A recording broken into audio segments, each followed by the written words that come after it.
ways that you can use SEO tactics and SEO research to help to make your PPC better.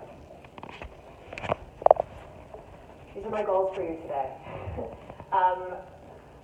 I really want you to be able to open your mind to be able to think about all of your accounts from both the SEO perspective and the PPC perspective. Both disciplines have a lot that they bring to the table, and if we can integrate them a little bit more, you can improve what you're doing pretty substantially.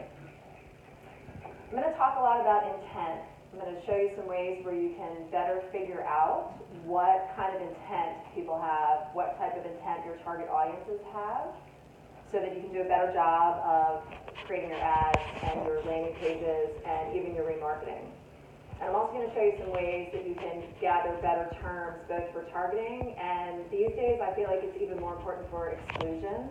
I don't know about you guys, but I spent a lot more time excluding things. So some of the things I'm going to show you today can kind of unearth some of the topics or some of the things that you might want to exclude right from the get-go if you know that it's not going to be relevant to what you're doing. So let's get to it. So just a little bit about my background. I'm only going to spend about a minute on this. I have been working in marketing since actually before digital existed. So I have a background in traditional marketing and PR and design, and from there I moved into doing web design. And in order to do better websites, at the time the only option you really had was SEO. So I spent a lot of years doing SEO in addition to website development. And then PPC came onto the scene, and obviously I moved very hard in that direction. But I have a strong foundation and a strong background. And I feel like the experience that I had doing SEO, it definitely influences the way that I think about things and the way that I set things up and the types of research that I do. So I'm going to share with you some of those things so that you can start doing that as well. So just a quick survey. How many of you have done any kind of SEO work ever in your career? Oh, excellent. How many are doing SEO currently along with PPC? Okay, not quite as many. All right, well, as we all know, SEO and PPC are so often pitted as these bitter rivals. You know, it's a zero-sum game. You can't possibly have SEO and PPC not only happening at the same time, but helping each other and benefiting each other. The teams lots of times don't even talk to each other. You're not, you could be from different agencies or different, parts of the organization. And I think it's really a shame. I think that there is so much that we can offer each other that can help both sides of that equation do their jobs better. So if you have the opportunity to work with the SEO team that's working on your accounts, I really encourage you to do that. But I want to talk about us for a minute. So we, as we all know, we are really, really, really, really funnel focused. And part of this comes from the fact that everything gets paid for, but part of it also comes from clients. And the entire PPC model is very, very heavily funnel focused. And we're all about the funnel, right? We're constantly trying to put people into the funnel, and then we're trying to jam them down through the funnel. That's a lot of what we do is really just based on how do we take them from this part of the funnel into the next part, into the next part. We're extremely focused. And I get it makes sense, because everything that we do has a real direct dollar cost associated with it. Whether you're paying for clicks or you're paying for impressions, everything that we're doing for a client is generating some type of action that is going to cost real dollars every time it happens. So it makes sense. In addition to that, we have the pressure of every single dollar being expected to be tied back to a particular advertising initiative, and it's got to show a positive ROAI, a positive ROAS, like fill in your favorite acronyms.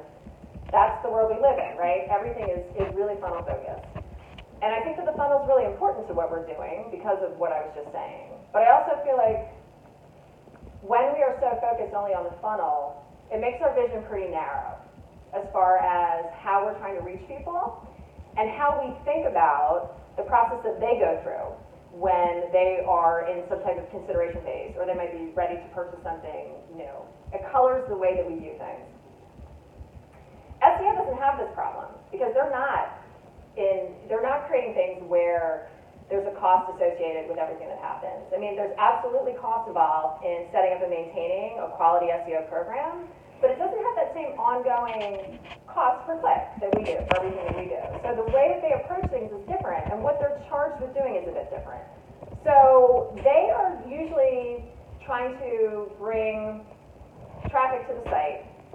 They're not that focused on conversions. That's not really their job. Their job really is to create visibility for the end client, so that when somebody is searching, and when they're searching in a much broader range of ways and terms than typically we look at, an SEO's job really is to make sure that their client site is is highly visible among the choices that they might see. So it's a different thing that they're trying to do, but again, we're all trying to get to the same goal. So what I'm hoping that you guys can do today is start to expand your thinking a little bit and open your mind to this concept about thinking more about a customer's actual journey. Because again, we're so funnel focused, everything has a funnel step.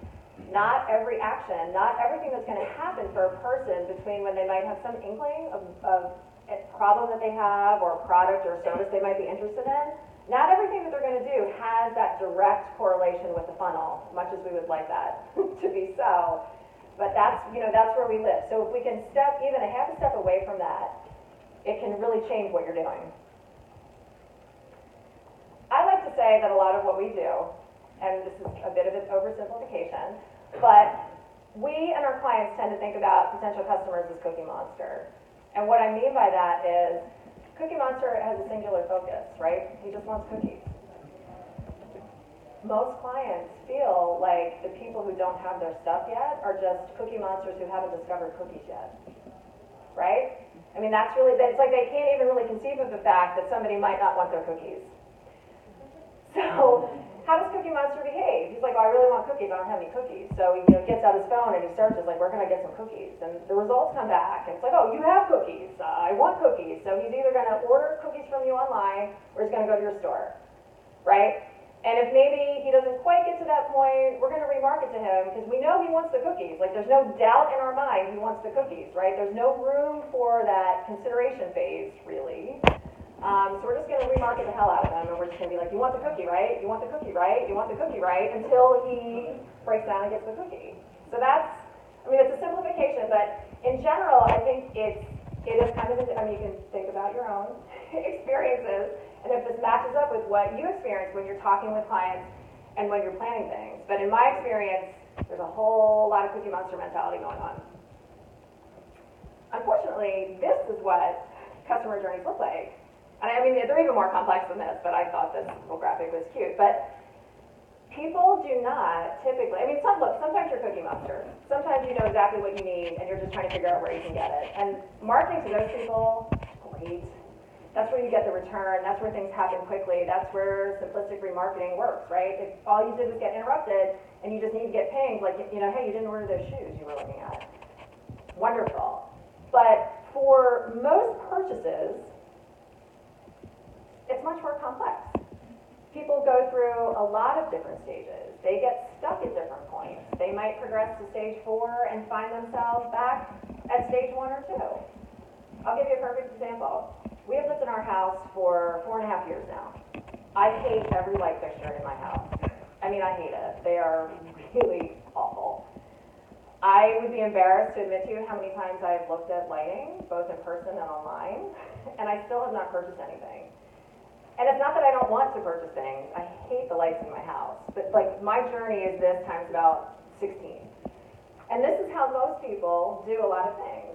But we're not necessarily designing for this. And SEOs are. So what I really want you guys to start to think about is intent. And intent is a word, the gentleman from SEO was talking about this at lunch today. I think intent is a really, really important concept. And I think it's something that we sort of gloss over a little bit more than we should.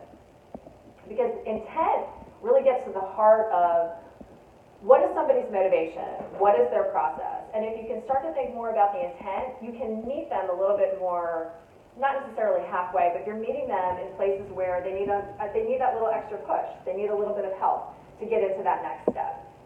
Intent is something that I think you're going to hear about globally more. Google is talking about it a lot more when they did their latest tomfoolery with fuzzing out the matching. Again, if you look at the documentation where they're talking about it, it says right in there, essentially, yes, we are messing with and fuzzing out the matching, but you know what? Don't worry about it, because we're only going to show things that are of similar intent. So they use that right in their documentation. So this is a concept that I think you should start to get comfortable with, because it's going to become more and more important as options for what we can control and how we can target things change. So again, how do we think about intent? We're all about the purchase. If you're doing lead gen, you can sort of sub in the filling out of the form for the purchase, but we're all about the conversion action. That's where we live, that's what we think about, that's how we do everything. SEOs are not really so much like that, because that's not really their job. So they're more information oriented. They are building content for that information seeking, research, and consideration phase, which for us, it's like the worst part of the funnel, right? You see people headed toward that, and you're like, no! It's like the Roach Motel of marketing. People go in, and they do not come out, right? This is where SEO has their bread and butter, but we need to find ways to reach people, or maybe like help them scoot around that, or not have so many go in there because they don't really come out so much. And then they're trying to answer questions. They create a lot of content around trying to be in somebody's mind and show up in result sets where they can answer questions that people might have as they're going through their consideration journey. So you need to think more about the why. We do a very surface level of why, I think, generally, when we're trying to come up with our strategies. And I'm going to encourage you to try to go a little bit deeper, and I'm going to show you some pretty cool ways to do that. Because when you do this, when you start to understand the why, and you start to get more into the intent, you can start to build your strategies for what I would say are more like real people instead of just personas. And I'm not dissing personas. I think personas are really important. You need a place to start. We all need a place to start. You need some place where you can start to begin to do your research and start to come up with your strategy. But we tend to stop at the persona level. So you have these sort of people on paper, and then we're doing all of our marketing to these people on paper. And I don't know that they're necessarily completely representative of the actual people that you're trying to sell to. So I'm going to help you try to fill in some of those gaps, so maybe you can do your PPC a little bit better. That's the end of the philosophical part. We're going to get into some nitty-gritty here on how I actually do this, and I'm going to show you some pretty cool tools that I think can help you. So you probably do a lot of the same stuff. I'm going to show you the pieces that I do that have a little bit of sort of that SEO flair or that SEO influence. But we're going to talk a bit about competitive landscape. We're still going to talk about keywords, even though everybody wants you to just do audiences. I am very big on understanding for myself personally what a searcher is likely to see when they are doing different types of searches. And then finally, how to filter that into your actual PPC strategy. I'm going to give you a caveat here. I am a big believer in doing a healthy combination of some manual work and using tools. I think tools are great. Part of that, honestly, is probably because when I started to do this, there were no tools. Everything was manual. So I'm sure I have a legacy piece that I have sort of processes for doing certain things manually, and I trust that and I do that.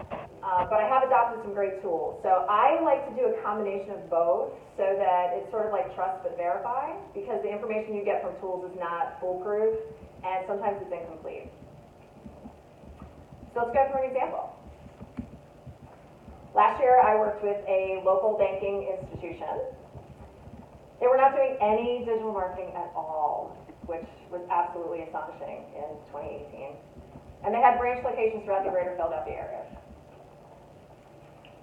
So the very first thing that I like to do when I'm working on something new, and again, this is the way that I'm wired. You might be wired differently, but for me, I like to really understand the broad landscape, and then I like to fill in detail on that landscape. So I start by doing some searches myself to see what people might be likely to see if somebody, in the target demographic, in the target market would be doing a search. So this is the SERP, and SERP, for those who are unfamiliar, stands for Search Engine Results Page. I like to make sure everyone understands all acronyms. So this is the SERP. I just did a query for Bank Westchester, PA. This institution had a branch in Westchester. So again, you're probably doing this. There's one ad, then there's a backpack with an ad. I always look at the organic results as well. Again, it harkens back to my SEO days, but I think the really important thing that you can get from doing that is Google is cluing you in. This is step one of them cluing you in on what do they feel like the intent is behind that query. Because they're deciding what kind of, like what comes back in that result set. They're deciding what types of results you're seeing there.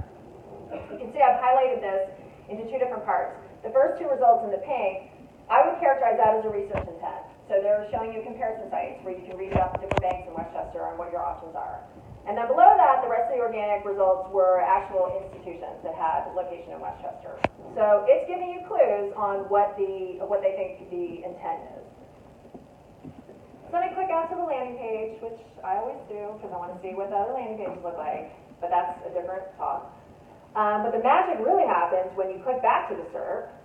Whoops, wrong one. Because Google tells you right here, people also search for. They are giving you another window into what other intent they are assigning to that query. This happens, by the way, every single time you click on a result from the SERP, and then you go back, whether you're doing organic or whether you're looking at ads. Every single time you will get this box. I like to copy and paste right out of this box, and I start either putting it into a spreadsheet or putting it into text files so that I am starting to be able to pull together for myself information about what Google is assigning as intent and starting to be able to figure out, okay, I need to make sure I exclude this. This is another avenue I might want to explore, that type of thing.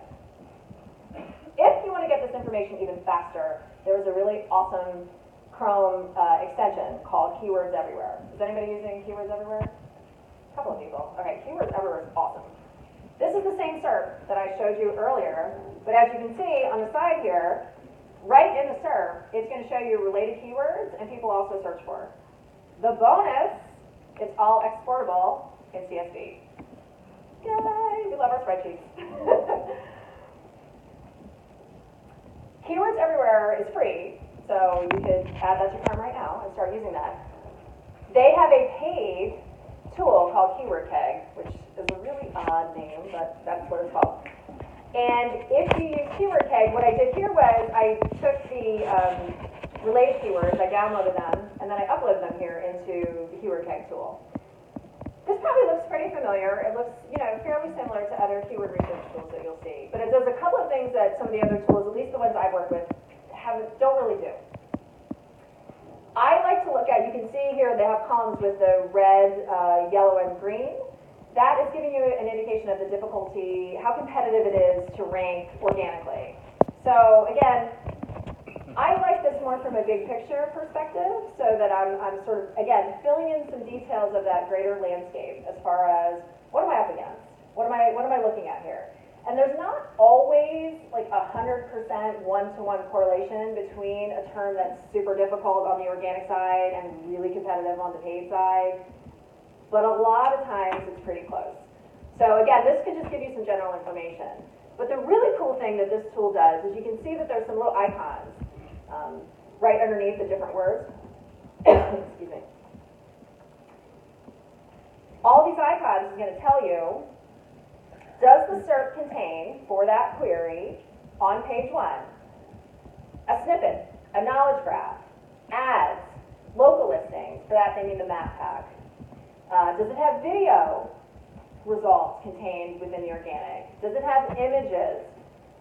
Do the results that come up in organic include dates? Is timeliness and freshness something that is considered important with this type of query? Are there news stories that come up in the result set? And finally, are there product listings or shopping ads? So this information here, again, you can sort of see it in an at-a-glance way in that table. You can see how many icons are showing up for the different queries. But when you export this stuff from Keyword Tag, all of this information is exported. So you can have that data along with the different keywords you're thinking about targeting or excluding. So you can have a sense of sort of how things are shaking out. All of this is giving you major, major clues about intent, right? Because it's showing you not only what Google thinks about intent, but it's giving you ideas of what kinds of results are being returned. So it's giving you a fuller picture of what's happening in that space for search generally, and that can help you to do better when you are creating your advertising strategy. So again, what can you do with this information? You can build out your primary keyword list. I use it mostly for exclusions.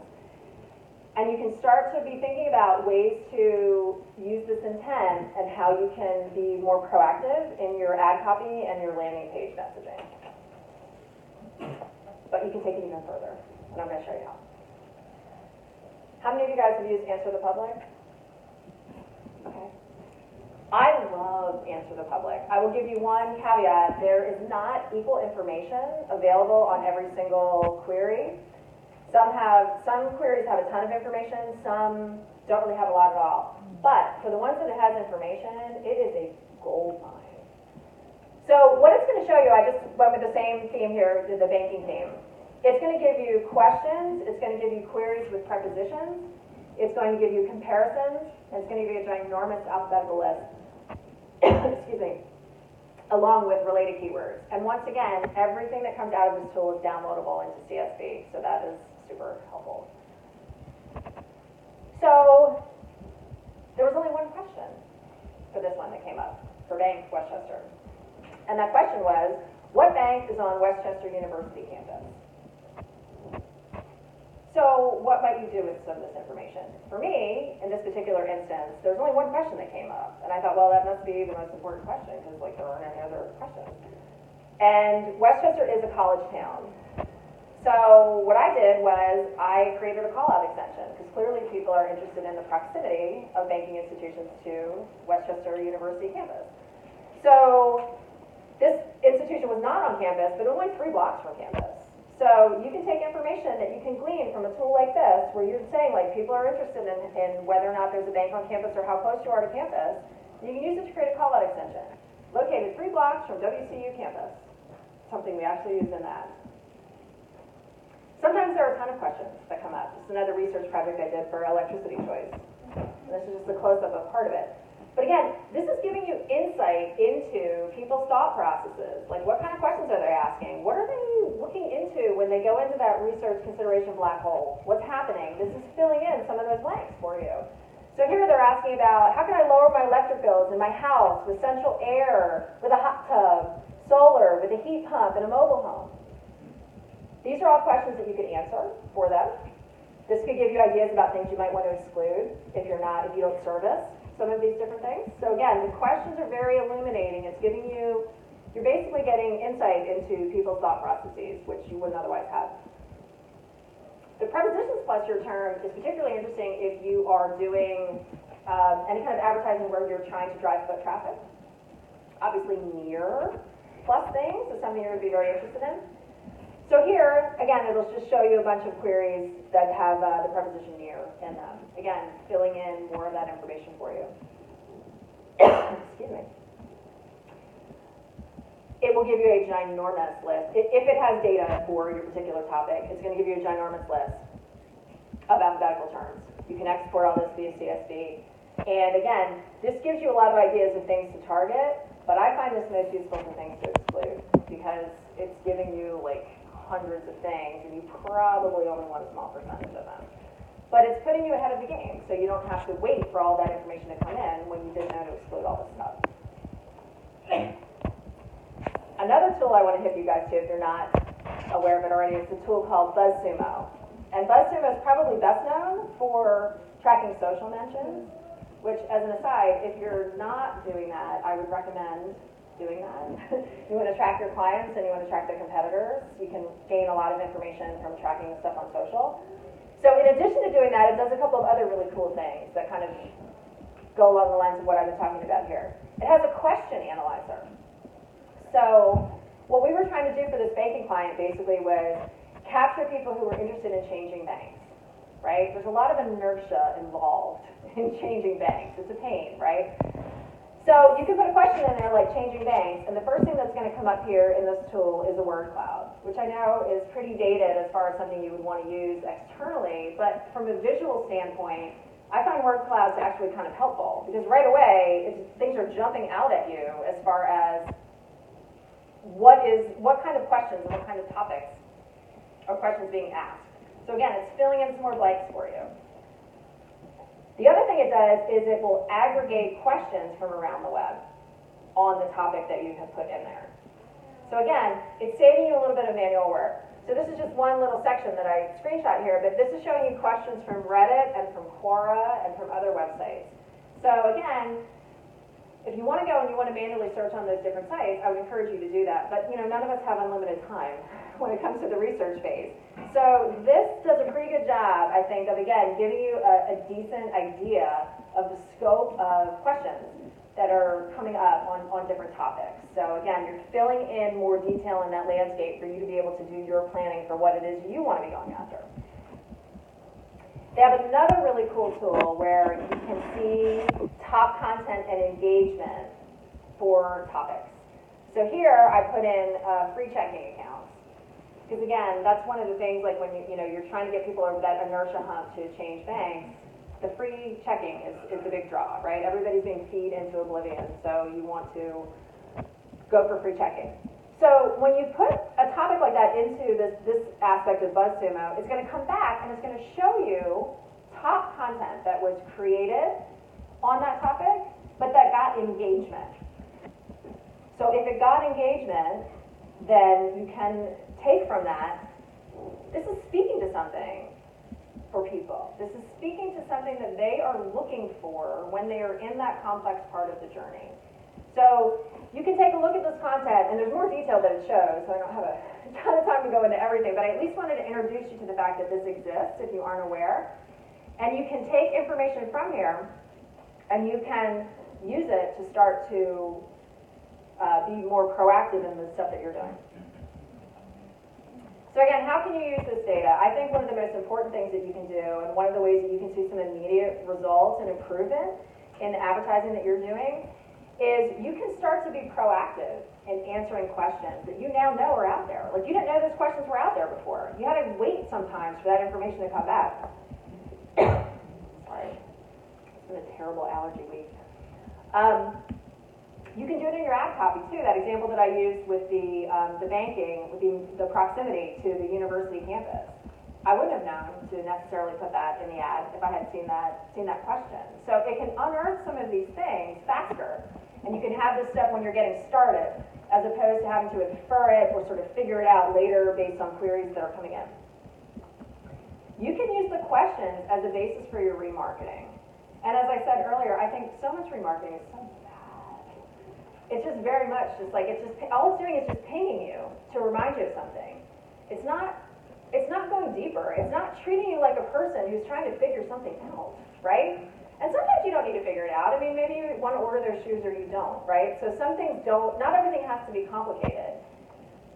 But if you have something where at least half of your customers are not Cookie Monsters, they're probably trying to figure something out before they're going to make a decision on A, if they're going to purchase the product or service that you're offering at all, and B, who they're going to purchase it from. So you can take the questions that you find and you can create remarketing that answers those questions. And you can hopefully then gently scoot them through, the research and consideration black hole of the funnel.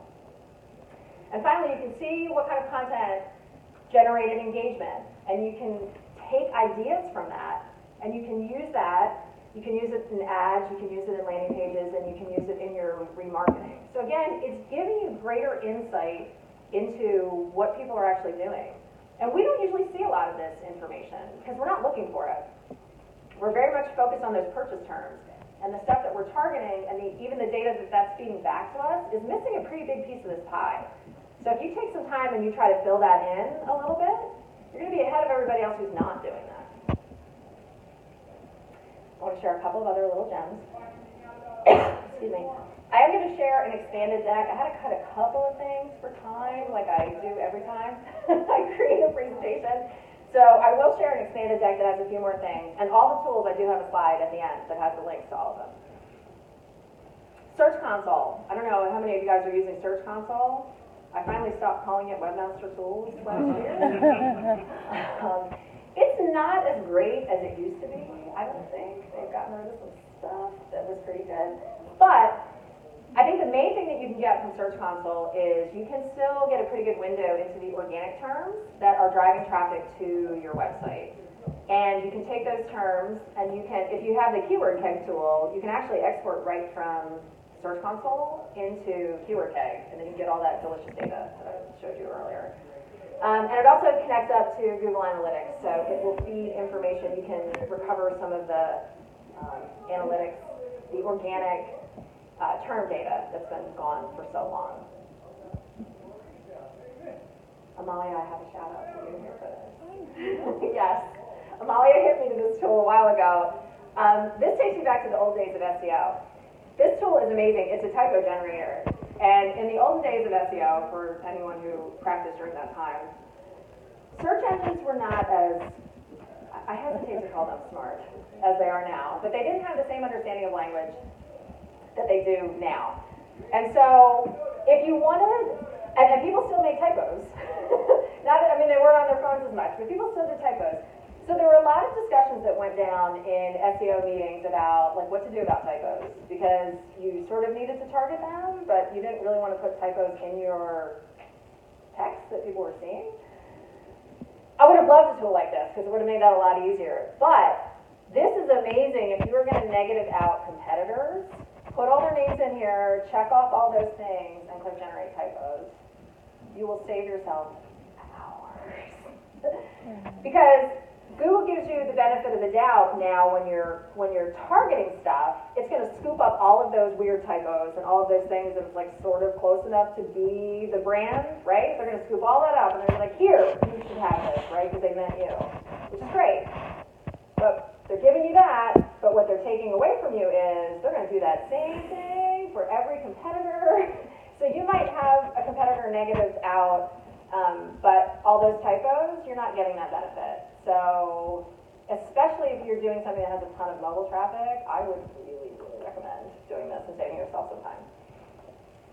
All right, we're wrapping it up. I want to make sure I left time for questions.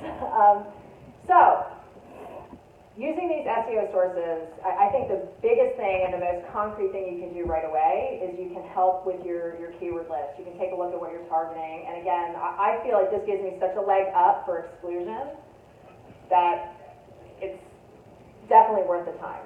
You can find those questions that people are asking, and then you can work on being more proactive about creating content, meeting them where they are, instead of trying to drag them to where you are. We do a lot of trying to drag people to where we want them to be, because we're kind of rigid about this is how it should be, like this is the process, these are the steps that they should follow, right? This is what clients think. Well, no, they should see this, and then we're going to give them an offer, and then they should buy it.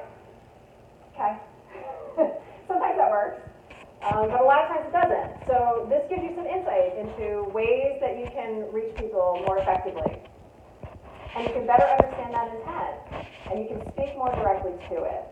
So, if you take anything away, intent is something that I think we all should really ponder a little bit more. And we should be discussing more with clients. And we should start to get them on board with this idea that people aren't robots. Not everybody's cooking monsters. They have needs other than just cookies. And then finally, I hope somebody, one person, uses this to improve remarketing. Because like I said, so much remarketing, it's too much. So here are the resources. Like I said, I think the deck's going to be shared via the app. And I'm also, like I said, I'm going to share an expanded one that has a couple other little goodies as well. So here are the links to all of the tools. I'll leave that up for a second. Let's take a picture of it.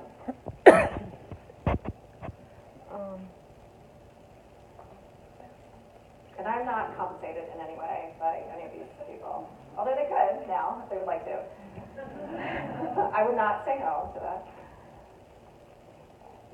So finally, I just want to say thank you all so much. I really appreciate everybody coming and paying so much attention.